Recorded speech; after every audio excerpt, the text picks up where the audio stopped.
In Indian illegally occupied Jammu and Kashmir, posters appeared in Srinagar and other areas to register the Kashmiris' protest against the illegal detention of Jammu and Kashmir Liberation Front chairman Mohammad Yasin Malik and APSC leaders and youth languishing in different jails of the occupied territory and India. The posters with pictures of Mohammad Yasin Malik have called for release of all unlawfully detained Kashmiris. They said Yasin Malik is a torch-bearer of Kashmiri's right to self-determination and he is determined to take his mission to its logical conclusion at all costs. The posters maintained that the Indian authorities used all brutal and inhuman tactics to silence the voice of Yasin Malik and other Hurriyat leaders but miserably failed in their nefarious designs.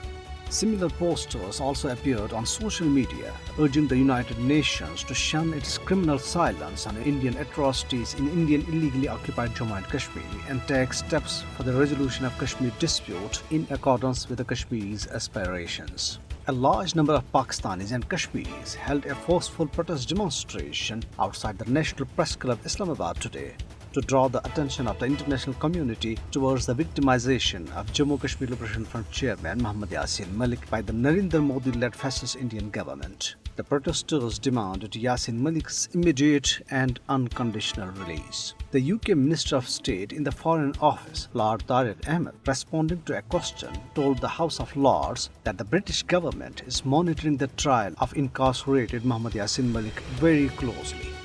The matter put to him by Lord Qurban Hussain, who termed the charges against Yasin Malik as fact, saying that his life is in real danger.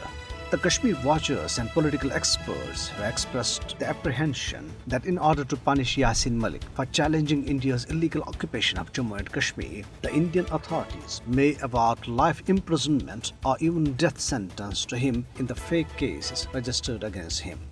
Complete shutdown will be observed in Indian illegally occupied Jammu and Kashmir on Saturday 21st to mark the martyrdom anniversaries of prominent liberation leaders Mirwais Maulvi Muhammad Farooq and Khwaja Abdul Ghani Lone and martyrs of Hawal. The observance of the shutdown is also aimed at protesting against the illegal detention of Hurriyat leaders and activists lodged in different jails of Indian illegally occupied Jammu and Kashmir and India. The day will be marked with protest rallies against the Indian state terrorism in the occupied territory. The Awami Action Committee, headed by incarcerated Mirwais Umar Farooq, in a statement in Srinagar, while paying tributes to Mirwais Maulvi Muhammad Farooq and Khwaja Abdul Ghani Lone and victims of Hawal massacre, said that the blood of Kashmiri martyrs would not be allowed to go waste and the ongoing freedom movement will be continued till complete success. National Conference Vice President Umar Abdullah, addressing a public meeting at Thanamandi in Rajouri district, said that BJP-led Indian government snatched jobs and lands of locals and offered contracts of various development projects to the outsiders, causing severe setback to the people of Indian illegally occupied Jammu and Kashmir.